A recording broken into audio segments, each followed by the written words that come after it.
आघाडीचा आज मिशन मुंबई हा जाहीरनामा आम्ही प्रकाशित करत आहोत. आपल्याला माहित आहे की मुंबई विकास आघाडी हे नाव देणं याच्या मागे जो उद्देश आहे त्यातले मुंबई नाव देशाची केवळ आर्थिक राजधानी नाही,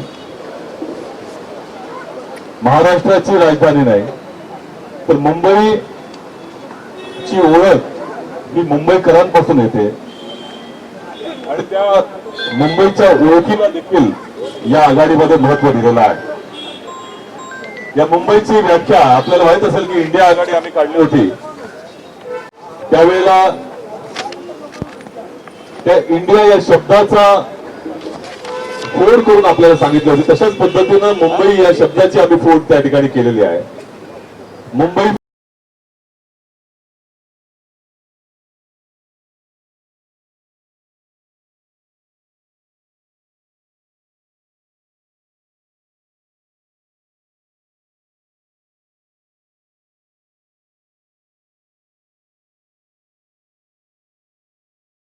विवादाचं चित्र निर्माण झालेलं आहे. प्रत्येक जातीच्या नावानं, धर्माच्या नावानं, भाषेच्या नावानं, प्रांताच्या नावानं आज मुंबईला एक करण्याची आवश्यकता आहे.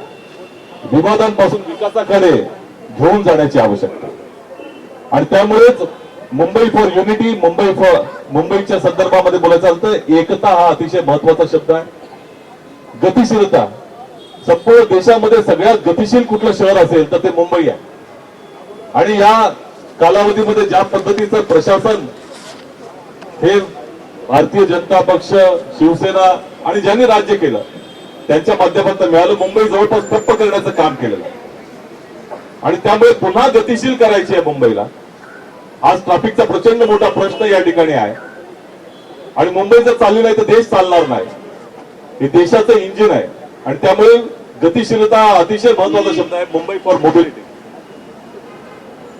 सगळ्यात महत्वाचं म्हणजे या मुंबईकरांना एकमेकांबद्दलची असलेली सहानुभूती, या मुंबईकरांचं जे अस्तित्व आहे ते एकमेकांशी असलेल्या संवेदनाने जोडलं जातं. तो कुठल्याही जातीचा, धर्माचा, प्रांताचा असू दे, इथं मुंबईमध्ये आल्यानंतर तो मुंबईकर होऊन जातो आणि त्यामुळेच मुंबई फॉर ब्रदरहुड, विकास हा बंधुभावाच्या माध्यमातूनच होऊ शकतो, द्वेष तिरस्काराच्या माध्यमातून होऊ शकत नाही. त्यामुळे मुंबईला जर पुन्हा आपल्याला आंतरराष्ट्रीय शहराचा दर्जा द्यायचा असेल तर बंधुभाव, संवेदना, एकमेकांबद्दलची आस्था, प्रेम असणं फार आवश्यक आहे.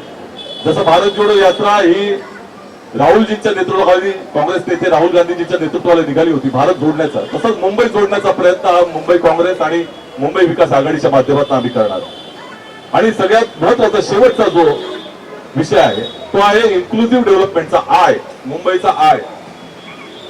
आज ज्या पद्धतीचा विकास जो चाललेला आहे केवळ धनाढ्यांचा विकास होतोय, सर्वसामान्य गोरगरीब जे मुंबईकर त्यांच्याकडे लक्ष नाही.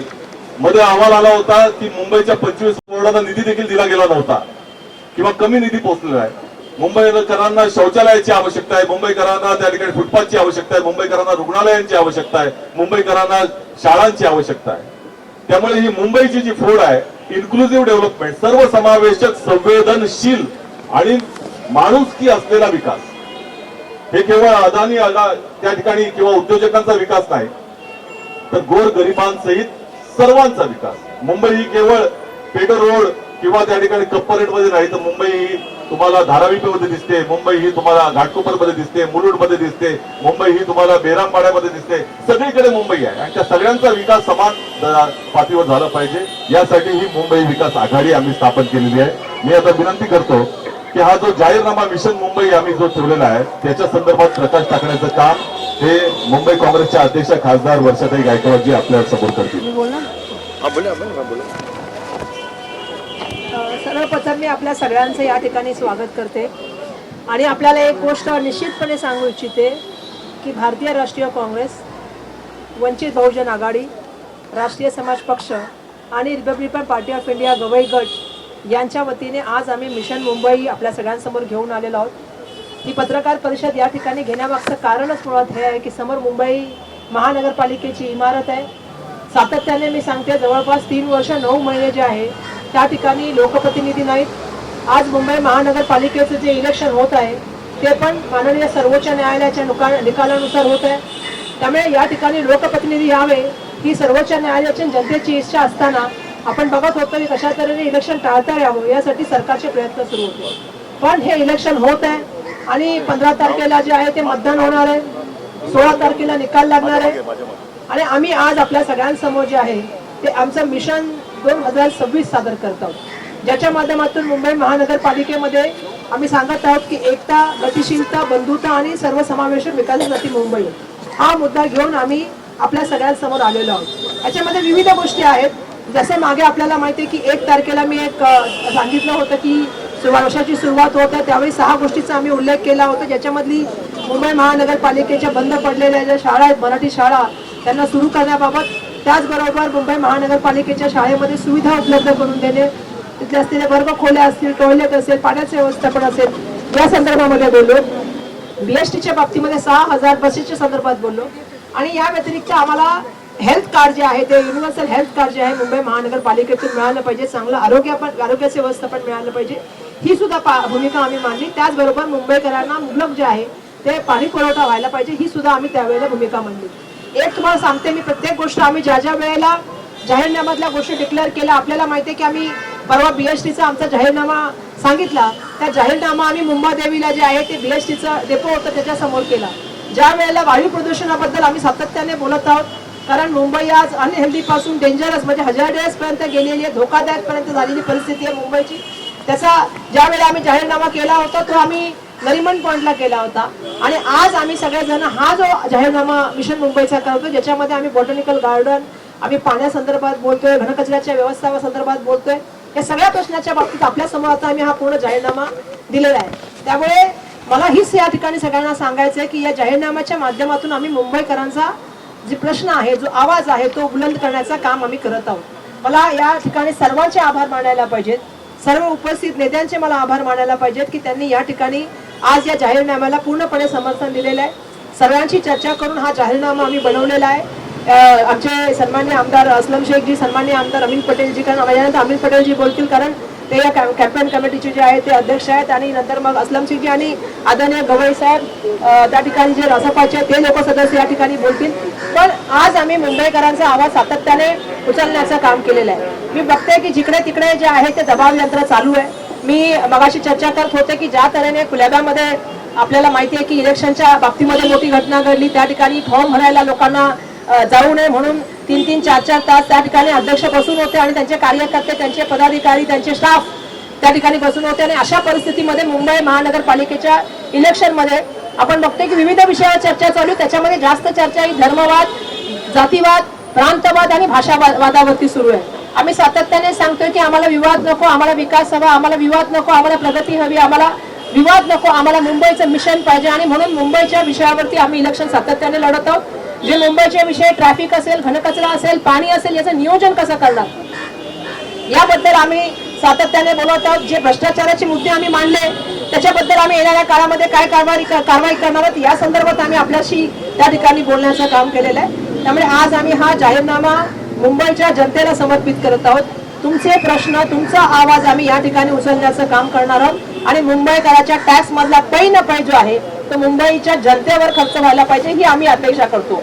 खाजगीकरणाला आम्ही विरोध करत आहोत।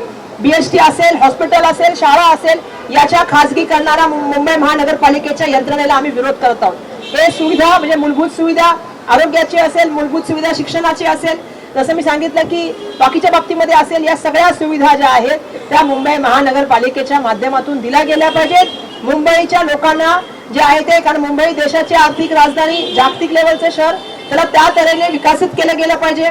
सचिन सावंत साहेबांनी सांगितल्याप्रमाणे त्यांच्या मताशी मी सुद्धा सहमत आहे की मुंबई शहरामध्ये 2 मुंबई शहरं राहतात। एक मुंबई शहराचा त्यांनी उल्लेख केला, पण बाकीच्याही मुंबई शहराचा आपण जसं आम्हाला तुम्हाला मी घेऊन मिठी रिव्हरच्या ठिकाणी गेले होते, ज्या वेळेला आपण एक आरोपपत्र त्या ठिकाणी दाखवलं होतं आणि मी दाखवलं होतं की खरी मुंबईची परिस्थिती काय आहे। आणि मला एक गोष्ट अजून सांगायला पाहिजे की मुंबईच्या विकासामध्ये काँग्रेसची भागीदारी काय हे मला वेगळं सांगण्याची गरज नाही। सीलिंग पासून ईस्टर्न आणि वेस्टर्न सबब, ईस्टर्न ग्रीन फ्लायओव्हर हे सगळे काँग्रेसच्या काळात झालेल्या गोष्टी आहेत.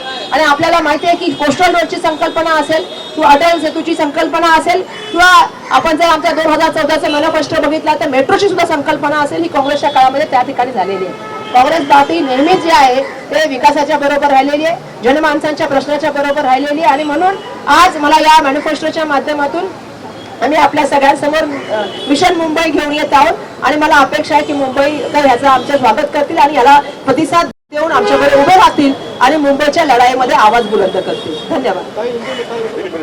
देते ना? आता हिंदी में बोलू. आता मी विनंती करतो महाराष्ट्राचे माजी मंत्री असलम शेखजींना की त्यांनी पहला मैं बोलता हूँ. आमदार अमीन पटेल जी आपल्याला संबोधित करतील. ते कॅम्पेन कमिटीचे अध्यक्ष आहेत ना. कॅम्पेन कमिटीचे अध्यक्ष यांच्या नेतृत्वाखाली आज संपूर्ण प्रचार यंत्रणा मुंबई विकास आघाडीची राबते, ते अमीन पटेलजी बोलतील. सर्वांचे हार्दिक स्वागत. मुंबई विकास आघाडी, भारतीय राष्ट्रीय काँग्रेस, वंचित बहुजन आघाडी, राष्ट्रवादी समाजवादी पक्ष आणि Rashtrawadi republican party of India रवई गट, मिशन मुंबई विकास आघाड़ी का जो मुद्दे है, वर्षा गायकवाड़ जी ने, जो हमारी कांग्रेस के अध्यक्ष है, और सचिन सावंत जी ने आपके हमें बहुत डिटेल में रखा है. मगर हमने देखा है कि पिछले 25 सालों से जिन लोगों का महापौर था और उनके साथ में जिन लोगों का उप महापौर था, उन्होंने मुंबई को लूटने का काम किया, मुंबई को बर्बाद करने का काम किया है. आज जो फंडामेंटल राइट है मुंबईकर का, जिसका मुंबई का टैक्स भरते हैं, उसके नाम कोई सुविधा न सामान्य आदमी को न गाड़ी चलाने वाले को मिलती है. कांग्रेस पार्टी और मिशन मुंबई ने, जो मुंबई विकास आघाड़ी है, उन्होंने एक मैनिफेस्टो बनाया जो आने वाले दिनों में अमल में लाया जाएगा. उसके अंदर छोटी छोटी बातों का ध्यान रखा गया. आज मुंबई के अंदर कई इलाकों में एक गिलास साफ पीने का पानी तक नहीं मिलता है. उसके लिए कम से कम 5000 मिलियन लीटर पानी डेली का सिक्योरिटी किया जाएगा, ताकि लोगों को पीने का साफ पानी मिल सके. हर घर में जो नल है उसके अंदर जल आ सके और लोगों को 24 घंटा पानी मिल सके. उसके लिए प्रोजेक्ट किया जाएगा. दूसरा, मराठी स्कूल बंद हो गई है. हर मराठी स्कूल को फिर से शुरू किया. हर क्लासरूम में हर लैंग्वेज में जो बच्चा जिस लैंग्वेज में पढ़ना चाहता है उसको उसकी मातृभाषा में एजुकेशन दिया जाएगा. उसके लिए स्कूल एजुकेशन के ऊपर, स्कूल इंफ्रास्ट्रक्चर पर बहुत बड़ा ध्यान दिया जाएगा. आज आप देख रहे हो कि जिस तरह से मुंबई में प्रदूषण बढ़ गया है, हमने एक प्रदूषण के लिए मैनिफेस्टो लॉन्च किया. आप सब लोग मौजूद थे. उसके बदले में इस सरकार ने हम सब के ऊपर एफआईआर दर्ज करके केस बनाया है. मुंबई के अंदर साफ हवा नहीं देने वाली सरकार, जो लोग मुंबई के अंदर प्रदूषण हटाना चाहते हैं, उसके ऊपर एफआईआर रजिस्टर करती है. हमारा मकसद है कि मुंबई के अंदर जो आरोग्य ये प्रदूषण की वजह से गिरता जा रहा है, जो लंग्स की तकलीफें हो रही, छोटे छोटे बच्चों को क्लीन एजुकेशन देने का काम किया जाएगा. आज हेल्थ इतना महंगा हो गया है और मुंबई महानगर पालिका के अस्पतालों में और स्टेट गवर्नमेंट के हॉस्पिटल में दवाओं के नाम पे पर्ची दी जाती है बाहर से दवा लाने के लिए.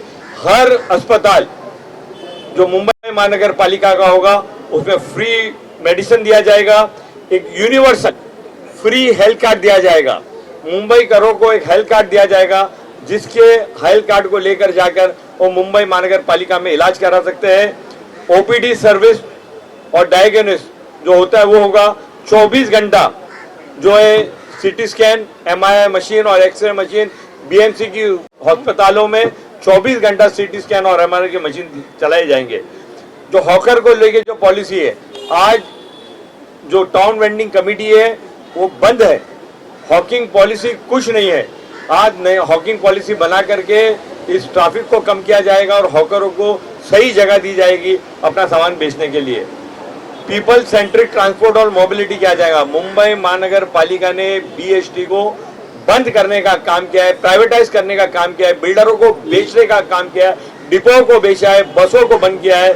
आज मुंबई के अंदर 6000 से ज्यादा बस चलाने का हमारा कार्यक्रम है, ताकि आम मुंबईकर बस के अंदर ट्रेवल कर सकता है।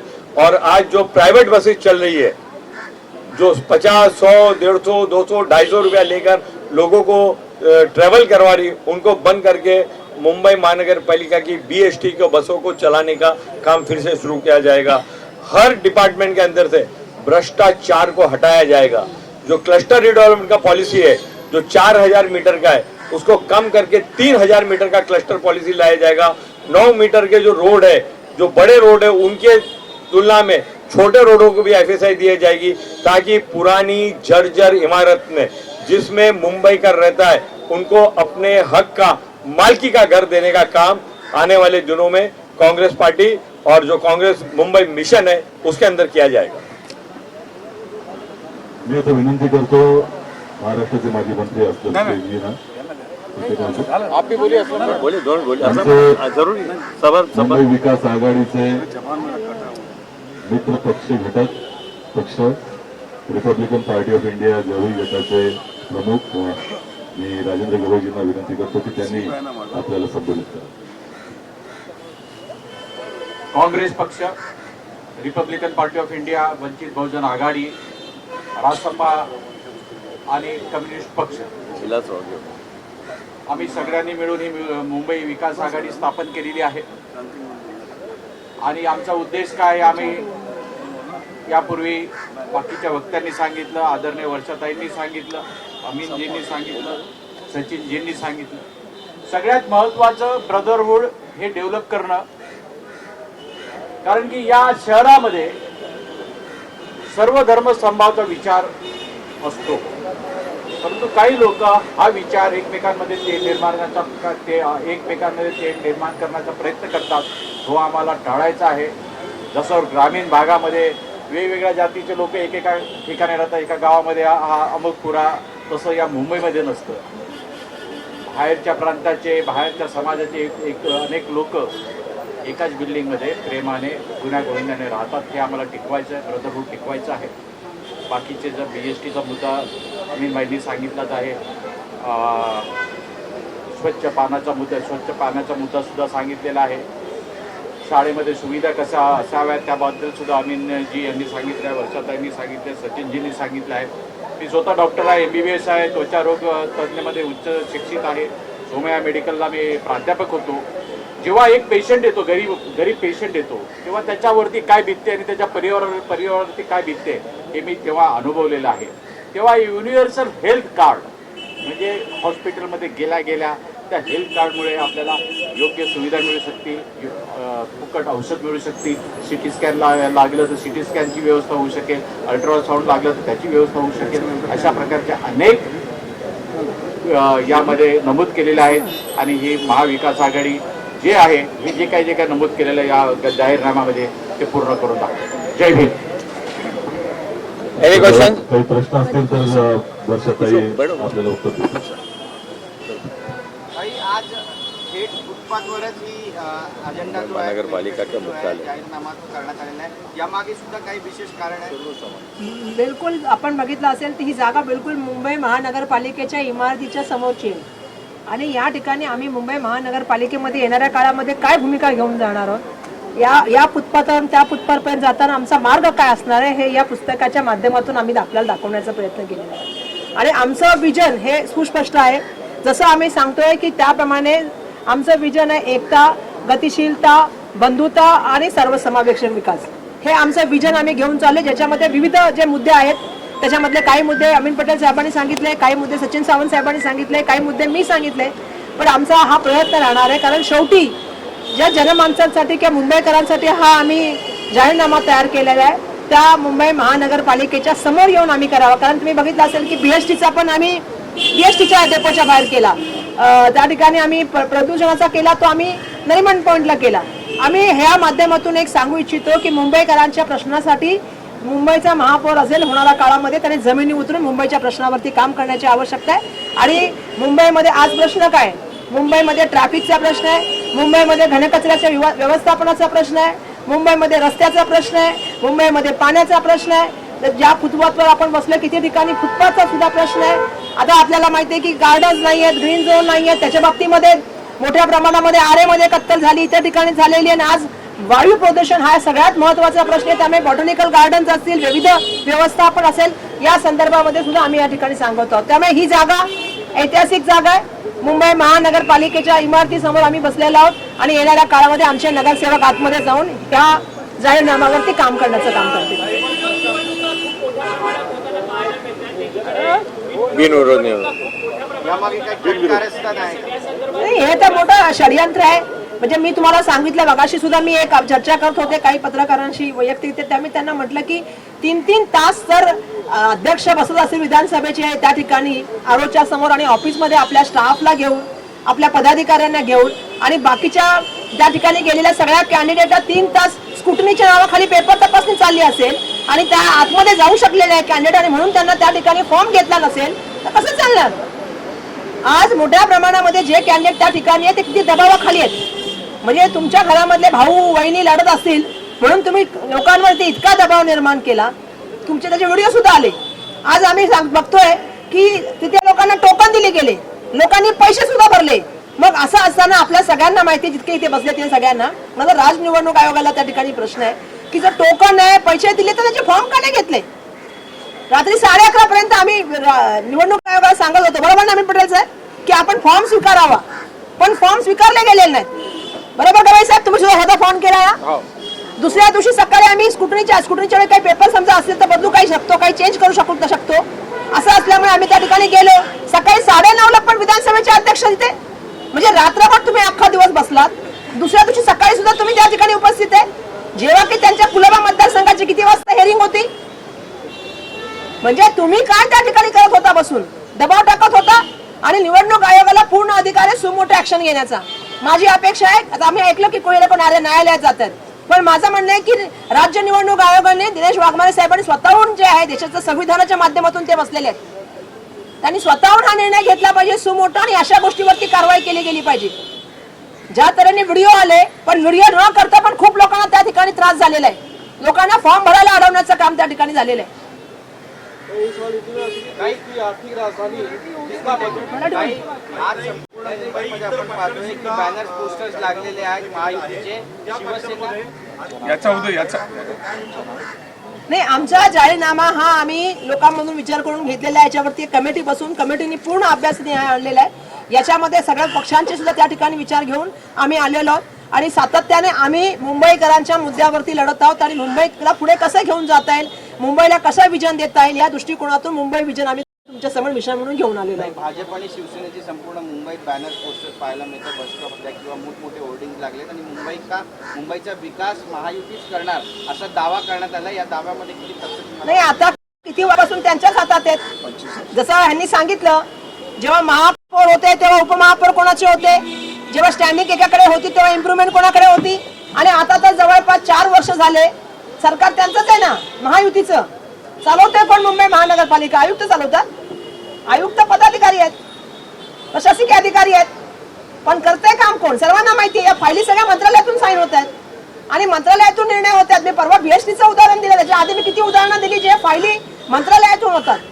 सगळे टेंडर, पाण्याच्या लाईनीचा काय, पाईपला कुठलं मटेरियल वापरलं गेलं पाहिजे ते 2च फॅक्टरी देऊ शकतात, 2च कंपनी देऊ शकतात. त्या आधी पण बनलं जातं. नवीन अजून एक आहे काय म्हणजे कन्सल्टंट, एक नवीन कन्सल्टंट एक आलेलं आहे बीएमसी मध्ये. मला कळत नाही की बीएमसी मध्ये इतके इंजिनियर आहेत, इतके इंजिनियर बीएमसी मध्ये आहेत. मग कन्सल्टंटची तुम्हाला व्हायच्या का जरूर पडते? आणि ते कन्सल्टंट सांगणार इथून मटेरियल घ्या, याच कंपनीचा घ्या, याच पॅकेटचा घ्या. हे खूप मोठा भ्रष्टाचार या मागचा आहे. आता आम्ही आता सत्तेची आली, त्यांना मस्ती आहे, माहितीच आहे सर्वांना. इतकी मस्ती आली आहे, इतका दबाव यांचा चाललाय सत्तेची मस्ती, तर तुम्हाला सर्वांना माहिती आहे की आम्ही बिनविरोध, म्हणजे मी महाराष्ट्राबद्दल सातत्याने बोलते की सकाळी महिला पोलीस संरक्षणामध्ये जावं लागतं. तर म्हणून सत्तेची आली आहे मस्ती, म्हणून मुंबईकरांना नको आता भाजप आणि महायुती. त्यामुळे आमचं म्हणणं असं आहे की या वेळेला मुंबईच्या प्रश्नावर इलेक्शन व्हायला पाहिजे. जात धर्म भाषा प्रांतच्या पलीकडे जाऊन विवाद न करता विकासावर मिशनवरती बोला, मुंबईचं घेऊन जाणार त्याच्यावर चर्चा करा. पण यामध्ये नितेश राणे यांचं वक्तव्य आहे, हिरव्या सापांची वळवळ कुठे होऊ देऊ नका, भाजपच केवळ. मी तेच सांगते ना, ह्याच्यावरतीच आपण चर्चा करणार. कारण 4 वर्षामध्ये त्यांनी जो भ्रष्टाचार केलाय, मुंबई महानगरपालिकेच्या ठेवीमधले 12,000 कोटीची तूट केलेली आहे. बीएसटी 2,000 कोटीच्या तोट्यामध्ये सगळ्या यंत्रणाचं खाजगीकरण चाललंय, खच्चीकरण चाललंय, त्याच्याबद्दल त्यांना बोलायचं नाही, सुविधांबद्दल त्यांना बोलायचं नाही, मुंबईच्या रस्त्याची काय अवस्था आहे, मुंबईच्या ट्रॅफिकची काय अवस्था आहे याच्याबद्दल त्यांना बोलायचं नाही, देवणाची काय अवस्था आहे, मिठी रिव्हर कोणाला दिली त्याबद्दल त्यांना बोलायचं नाही, महानगरपालिका कोणाला देण्याचं काम हे प्रश्न त्यांना बोलायचे नाहीत. त्यांना सातत्याने धार्मिक राजकारण करायचं आणि त्या विषयावर इलेक्शन घेऊन जायची त्यांची भूमिका असते. पण आम्ही मुंबईकरांचा आवाज बनणार आहोत, कारण मुंबईकरांना ज्यावेळी मुंबईत निघतात मुंबईकरांना सकाळपासून संध्याकाळपर्यंत, आता यांना विचारा, तुम्ही पण खूप लोक येतात, किती ट्रॅफिकचा त्रास आहे मुंबईकरांना, परिवहनाची व्यवस्था पण नाही, परिवहन तुम्ही बंद करण्याच्या मागे लागलेले आहात आणि प्रायव्हेट गोष्टींना प्रोत्साहन देताय, हे बरोबर नाही असं आमचं म्हणणं आहे. नाही, वंचित आघाडीचे मला स्वतःचा त्यांचा मेसेज होता बाळासाहेबांचा, आणि बाळासाहेबांनी सांगितलेलं आहे की ते आज त्यांची कुठेतरी पूर्वी अपॉइंटमेंट असल्यामुळे ते येऊ शकले नाहीत, पण त्यांनी मला सांगितलंय की वर्षा तू कर, आणि हा ज्यावेळी जाहीरनामा केलेला आहे याच्यामध्ये त्यांनी सांगितलेले सगळे मुद्दे जे आहेत ते आम्ही त्यामध्ये घेतो, त्यांच्यामुळे विचारूनच त्यांच्याशी परवानगी घेऊनच आम्ही हा जाहीरनामा केलेला आहे. मला एक अजून गोष्ट बोलायची आहे की विलासरावांबद्दल मी काल एक स्टेटमेंट ऐकलं. असं आहे की विलासराव देशमुख साहेब महाराष्ट्राचे मुख्यमंत्री होते. ज्यावेळी आम्ही पहिल्यांदा निवडून आलो त्यावेळी विलासराव देशमुख आम्हाला नेतृत्वाखाली आम्हाला काम करण्याची संधी मिळाली होती. काल मी रवींद्र चव्हाणांचं एक स्टेटमेंट ऐकलं की ते विलासराव आता काय बोलत, नाव मिटून जाईल आणि ते नाव मिटून जाईल, विसरणात जातील असं काय ते बोलले. मला त्यांना एक गोष्ट प्रश्न विचारायचा आहे, तुम्हाला माहिती काय म्हणणार आहे?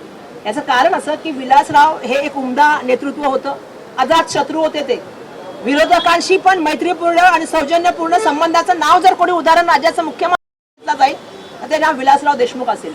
आजही मी तुम्हाला सांगते, अधिकाऱ्यांना तुम्ही भेटा, आज विलासरावांची आठवण करतात, कारण त्यांची कामाची शैली, बोलण्याची पद्धत पत्रकार सुद्धा आहेत. आज पत्रकारांना सुद्धा माहिती आहे की एखादा छापायचा म्हटला फोटो की एखादी न्यूज छापायची म्हटली की परवानगी घ्यावी लागते. एखादी निगेटिव्ह खबर म्हणजे नकारात्मक गोष्ट छापली की कसा त्रास होतो. पण विलासराव एवढ्या उमद्यात जायचे होते की त्या दिवशी त्या व्यक्तीला बोलून सांगायचे, अरे काय सांग मला, असा काय म्हणतो लोकांचा राजा, लोकांच्या मनामधला. ज्यावेळी ते वारले त्यावेळी मी लातूरला गेलो होतो, घराघरातली चूल बंद होती, घराघरातली चूल, त्यांना लोक विसरतील. आपल्या घरातला सदस्य गेल्यासारखं त्यांच्याबद्दल त्या ठिकाणी शोकाकुळ वातावरण होतं. आणि म्हणून अशा तऱ्हेने वक्तृत्व करणं ही मला वाटतं आपल्या स्वतःच्या मानसिकतेची दिवाळखोरीचं उदाहरण रवींद्र चव्हाण साहेबांनी दिलेलं आहे. बिलकुल माफी मागावी. भाजपचे मुंबई अध्यक्ष अमित ठाकरे यांनी अस्लम शेखावरच्या नावाचा उल्लेख केला की जेव्हा मुख्यमंत्री उद्धव ठाकरे होते तेव्हा तुम्ही त्यांच्या मंत्रिमंडळावरील मंत्री एखादा उमेदवार केला, त्याचा कुठली आक्षेप घेतला का अमित ठाकरे यांनी, ते कितपत योग्य आहे?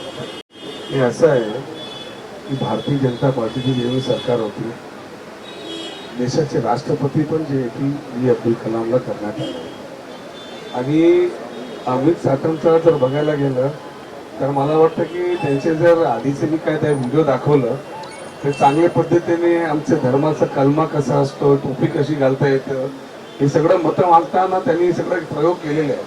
तर कमीत कमी या मुंबईमध्ये काँग्रेस पक्ष फक्त यावर आम्ही निवडणुका लढतोय, कोण हिरवा बोलतोय, कोण पिलवा बोलतोय, कोण काय बोलतोय त्याच्यावरती जायचंच नाही. सध्या परिस्थिती अशी की मालाडवरून मला इथे यायला 2 तास लागले. त्या संदर्भात साटम काय बोलतील का? त्यांच्या विभागातले 100 लोक महानगरपालिकेच्या रुग्णालयामध्ये ऍडमिट आहे, लहान मुलांपासून मोठ्या. जाऊन तुम्ही तिकडे जे आहे तर त्याचं रुग्णालय मोठा, तिकडे जाऊन तुम्ही तपासणी करा. 100 त्याच्या संदर्भात ते काय बोलतील का? आणि गेल्या 3 महिन्यामध्ये रोड ऍक्सिडेंट त्यांच्या मतदारसंघामध्ये 5 झाले, याच्या संदर्भात काय बोलतील का? मुंबईच्या अध्यक्ष झाल्यानंतर मुंबईच्या प्रगतीबद्दल मुंबईला तुम्ही काय देणार आहे ते काही शब्द नाही. पहिल्या दिवशीपासून खान, पठाण, शेलार, शिंदे, शेख हे सगळं बोगस काम चालू आहे. मुंबईकरांनी कमीत कमी जे आहे ना काहीतरी न्यूयॉर्क पासून शिकला पाहिजे की सगळं जे फालतू गोष्ट त्या टायमाला ट्रम्प करत होता ना ते सगळं बाहेर करून त्यांनी चांगला तिकडे मेयरने बोललं. हिंदीमध्ये की विकासाचा मुद्दा सोडून महापौर कोणत्या धर्माचा होणार, नेते कोणत्या धर्माचे आहेत याच्यावरती टीका करत भाजपकडनं वेगळा नॅरेटिव्ह सेट केला. काँग्रेस भूमिका घेतली ना, विवाद नको विकास हवा. आम्ही पहिल्यापासूनच बोलतोय की विवाद नको, विकास हवा, आणि मुंबईला समजणारा महापौर हवे. कुठल्या जातीचा, कुठल्या धर्माचा, कुठल्या भाषेचा हे सगळं नको. हे जे पोल्युशन काढू शकतोय, हे जे ट्रॅफिक काढू शकतोय, या मुंबईमध्ये हॉकर्स पॉलिसी जी लागू करू शकतोय, फुटपाथ चांगला करू देऊ शकतोय, महानगरपालिका एका मराठी शब्दाच्या संदर्भात मराठी भाषावरती तुम्ही लोकांना मारता. 6 वर्ष झाली शिक्षकांना मराठी एनजीओला देण्यात आहे. प्रायव्हेट शाळा तुम्ही टॅक्स पेअरचे पैशातून मानता आणि तुम्ही प्रायव्हेट एनजीओ जे तुमचे पक्षामध्ये सोडले त्यांना देण्याचं काम करत आहेत. त्यांच्याकडून भाडा नाही घेत आहेत आणि ते शाळांनी ते लोकांकडून पैसे कमवत आहेत. म्हणजे मुंबई महानगरपालिकेचं नस निघून गेलेलं आहे अशी परिस्थिती येथे मुख्यालयामध्ये झालेली आहे. तर मुंबईला आणखी तुम्ही कुठे नेणार? दुपार मतदान रोखण्यासाठी काय करणार, काँग्रेसची काय स्ट्रॅटेजी? हा दुपारी मतदार रोखण्याचं हे जबाबदारी इलेक्शन कमिशनची आहे. त्यांनी हे बघितलं पाहिजे आणि हे काम जे आहे ते करतील व्यवस्थित. आणि दुपार मतदारसंघ दुपारचे नावं जे आलेली आहेत त्या संदर्भात कितीदा तुम्ही बोलणार त्याच्यावरती कारवाई करा. ज्यांची नावं डबल आहेत त्यांना काढून घ्या. आम्ही कुठे आक्षेप घेतो? देवेंद्र फडणवीस आधी म्हणायचे की विरोधक EVM वर बोलतात, आता त्यांनी मुद्दा संपवलेला, आता ते बिनविरोधवर बोलायला लागले. बिनविरोधची परिस्थिती का अशी झाली? का लोकांचं नॉमिनेशन तुम्ही घेतलं नाही? का लोकांवरती दबाव आणला? किती पोलिसांचा उपयोग त्यामध्ये करण्यात आलाय? किती एजन्सीचा उपयोग त्याच्यात करण्यात आलेला आहे? कमीत कमी थोडी रिस्पॉन्सिबिलिटी मीडियाने पण घेतली पाहिजे. हा चौथा स्तंभ आहे. का त्यांचा फॉर्म घेऊ शकले नाही? का इलेक्शन कमिशनला तुम्ही विचारत नाही की तिथपर्यंत पोहोचल्यानंतर का घेऊ शकत नाही? सर्वप्रथम कॉन्स्टिट्यूशन मध्ये जेव्हा निवडणुका लढायचं कोणाचाही फॉर्म रद्द नाही झाला पाहिजे ही जबाबदारी इलेक्शन कमिशनची असते. त्याच्याबद्दल तुम्ही त्यांना जाऊन विचारा की हे तुम्ही कॉन्स्टिट्यूशनचा पालन. आता हिंदीमध्ये Hindi I think we should talk on Let's talk only about what is going to happen for Mumbai, what is going to be the process for Mumbai, what best any party is going to give for Mumbai. I think so. We are just diluting our vision and what we were supposed to do for Mumbai. Hindi में सवाल है, ऐसे कौन से आपके manifesto में ऐसे कौन से मुद्दे हैं जो कि स्टार तरीके से ठाकरे बंधुओं से अलग नजर आते हैं? क्योंकि देखिए हमारे जो मुद्दे हैं मुंबई शहर के लोगों से पूछ के बनाए गए और हम खुद मुंबई शहर में रहते हैं. सबसे बड़ी जो मुंबई की समस्या है वो ट्रैफिक है. हर आदमी ट्रैफिक में इतना उलझा हुआ है. यानी अगर एक कोने से दूसरे कोने दहीसर से अगर किसी को चर्चगेट में आना है तो 2.5 घंटे से नीचे नहीं लगता. यानी आप दिल्ली चले जाओ यहाँ से उतनी समस्या है. फुटपाथ के ऊपर कोई चल नहीं सकता इस मुंबई शहर के अंदर. या तो हॉकर्स है या तो फुटपाथ जो है खराब हुए पड़े. हॉकर्स के संदर्भ में पूरे मुंबई में जो है हॉकर्स को मारा जा रहा है, पीटा जा रहा है, उन पर फाइन मारी जा रही है. आमदार लोग भारतीय जनता पार्टी के उनको मारने का काम कर रहे हैं. वो सुप्रीम कोर्ट के गाइडलाइन से मुंबई पॉलिसी के हिसाब से उनको बिताना चाहिए. आप देखिए कि पोल्यूशन का क्या है. पोल्यूशन के संदर्भ में अभी अमित पटेल जी ने बताया कि हमने उनका विरोध किया. हमने कहा कि पोल्यूशन किस तरीके से रुकना चाहिए. हमारा तो छोड़िए हाईकोर्ट ने बोलने के बाद भी कमिश्नर जो है उसके ऊपर सही तरीके से कार्रवाई कर नहीं पाए. आज भी जो हमारा मुंबई का जो पोल्यूशन है इस देश के अंदर 1 नंबर के ऊपर मुंबई का पोल्यूशन है. आज भी महिला के संदर्भ में जो सुरक्षा मिलनी चाहिए. हर महानगर पालिका की स्कूल जहाँ पे करीबन 4-5 लाख बच्चे पढ़ते हैं या तो उनके बाजू में पान पट्टी की दुकान है या वो जगह इंक्रोच है. बच्चे सही तरीके से घर से निकल नहीं सकते, बाहर नहीं जा सकते. ये परिस्थिति है. मुंबई में सीवर लाइन का प्रोजेक्ट आज 40-40, 50-50 साल से जो सीवर लाइन मुंबई में डाली गई है उसके बाजू में जो है पानी का पाइपलाइन गया हुआ है. आज सीवर का कनेक्शन और पानी का कनेक्शन जो पीने का है कंटेमिनेशन हो रहा है. उसके बारे में जो है हमारा ये सारा मुद्दा है. ये सारे मुद्दे आज मुंबई की जरूरत है. इस पे चलेंगे तो मुंबई आगे बढ़ेगा. फिर एक बार कहता हूँ मीडिया से, ये जो फालतू बातें करते हैं चाहे मंत्री हो चाहे भारतीय जनता पार्टी या शिवसेना का जो भी बड़ा नेता हो, उनको आप बिल्कुल ये पूछिए कि मुंबई शहर के जो मूल मुद्दे हैं उस पर आप बात करिए. बाकी बातें आप मत करिए. 70 ठाकरेंचा 30 वर्ष होता ना आज बरोबर आहे. पहा चला. आपने रविंद्र चौहान ने एक स्टेटमेंट का रेफरेंस लिया जो उन्होंने लेट विलासराव देशमुख जी के बारे में बोला. इसी से जुड़ा हुआ सवाल भी है कि रविंद्र चौहान 2 स्टेटमेंट दे चुके हैं, एक अजीत पवार पर, एक विलासराव देशमुख जी पर. अजीत पवार ने से जब ये सवाल पूछा गया उन्होंने कहा नो कमेंट्स. क्या अभी अजीत दादा डर चुके हैं? जिस तरीके से लगातार स्टेटमेंट आ रहा है बीजेपी के खिलाफ उनकी सहयोगी पार्टियां बोल भी नहीं रही हैं, बाकी लोग भी कोई नहीं बोल रहे हैं. पहले शिंदे साहब के साथ में साहब नहीं, इसका कारण क्या है? इसका कारण क्या है सबको पता है.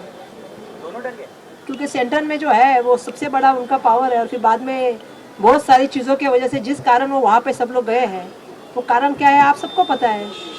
वहाँ पे ईडी, सीबीआई, इनकम टैक्स की बहुत सारी चीज़ें उनके पास है और बिल्कुल जो है हाँ. और जैसा उनके ऊपर बोला था मैं तो अपेक्षा था कि पीसिंग एंड पीसिंग किसने बोला था ये मुझे मालूम बताने की ज़रूरत है. देश के प्राइम मिनिस्टर ने 70,000 करोड़ का घोटाले की बात की थी, लेकिन 70,000 घोटाले के बाद क्या हुआ? हम तो पूरे देश में देख रहे हैं कि एक वॉशिंग मशीन आई है, जो भाजपा में जाते हैं फिर वो स्वच्छ हो जाते हैं, तो जो गए हैं वो उनके सामने बोलने की हिम्मत कैसे कर पाएंगे। आज भाजपा की जो राजनीति, जो मैंने थोड़ी देर पहले भी कहा कि जो मस्ती आई है कि आप 3-3 घंटा आरओ के सामने बैठे अपने पदाधिकारियों के साथ, अपने स्टाफ के साथ, और आप सभी को लेके बैठे और बाकी कैंडिडेट बाहर खड़े हैं। तो ऐसा होता था क्या कभी? ये जो मस्ती आई है कि ये जो बिन विरोध के नाम पे सब चल रहा है, या हम जो करेंगे वो ही सही है, ये एक अलग चर्चा चल रही है, वो सही नहीं है। जैसा उन्होंने विलासराव देशमुख जी के बारे में कहा वो बिल्कुल सही नहीं है, क्योंकि विलासराव देशमुख जी के अंडर हमने सबने काम किया है। जब पहली बार मैं विधायक बनी तो विलासराव देशमुख हमारे राज्य के मुख्यमंत्री थे, एक उम्दा मुख्यमंत्री, एक अजातशत्रु मुख्यमंत्री। आप विरोधी पक्ष के लोगों को भी पूछिए किस तरह से उनको जो है उनके साथ बर्ताव हुआ करता था, किस तरह से उनसे बातचीत थी। एक सहृदय उनको सब लोग कहते थे। और जब जिस दिन वो मरे उस दिन हम वहाँ पे गए थे, वहाँ पूरे दुख की लहर थी। लातूर के घर घर में उस दिन खाना नहीं बना था, क्योंकि उनको लगा था हमारे कुटुंब का एक सदस्य गुजरा है। तो जिनके प्रति लोगों की इतनी संवेदना है, क्या लोग उन्हें भूल पाएंगे? लोग कभी नहीं भूलते, लोग याद रखते हैं। रविंद्र चौहान जी का तो ऐसा है कि आपने देखा होगा कि वो थाना और उसमें क्या हो रहा है, उनका और क्या हो रहा है उनके। मैं समझ, एक तो मुझे समझ में भी नहीं आता कि राज्य में सब लोग तीनों साथ में है, इलेक्शन में एक अलग कैसे हो गए। तो राजीव दादा ने राजीनामा भी नहीं दिया है, तो एक जगह पे शिंदे और भाजपा लड़ रही है और एक जगह पे पवार के ग्रुप से लोग लड़ रहे हैं, जबकि सत्ता में सब एक साथ। और जिनके नेतृत्व में लड़ रहे हैं उनकी बेटी बैठती सत्ताधारी पक्ष के साइड में। तो ये कैसी राजनीति हुई भाई साहब? सत्ताधारी के बीच में रहो, सत्ताधारी की तरफ फंड लो। बार बार मैं कह रही हूँ कि मुंबई महानगर पालिका के सामने बैठने का उद्देश्य भी हमारा ये है कि जिस तरह से पैसा गया मुंबई महानगर पालिका 99% रुपया किसको गया? सत्ताधारी पक्ष को गया। जो लोग पार्टी में ले गए, मेरा मुख्यमंत्री महोदय से कहना है, बार बार कहते मैं पारदर्शक कारभार की बात करता हूँ, बार बार कहते हैं क्या मैं एकदम स्वच्छ कारभार करूंगा, दिख तो नहीं रहा है। जिनको पैसा दिया है जमीन पे काम हुआ है कि नहीं मालूम किया आपने? थोड़ा बड़ा पैसा नहीं दिया आपने, 1500 करोड़ रुपया गया है, तो किधर गया वो 1500 करोड़ रुपया 4 साल का? बताइए। और किसको दिया है? 99% वो पैसा किसके अकाउंट में गया है? तो सत्ताधारी पक्ष में जो आए हैं ये सत्ताधारी पक्ष से है। विरोधक को क्या दिया आपने? वो विरोधक का, सत्ताधारी पक्ष का सवाल नहीं, वो मुंबई का पैसा है, मुंबई करके विकास में खर्चा होना चाहिए था, जो नहीं हुआ। ये सबसे बड़ी दुर्भाग्यपूर्ण बात है। धन्यवाद।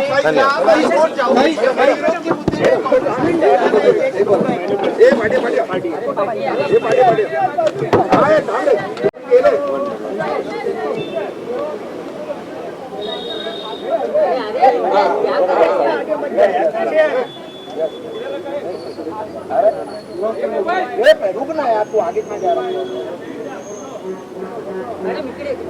वापस ले ले भाई।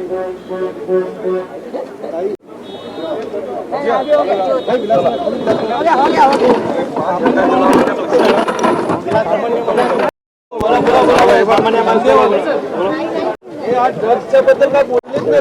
बरोबर आहे. आज पिढी बिघडत चाललेली आहे. सगळ्या मुंबईमध्ये 100% ड्रग्स चालू आहे. असं कोण विचारत नाही का? मीडियावाले तर काय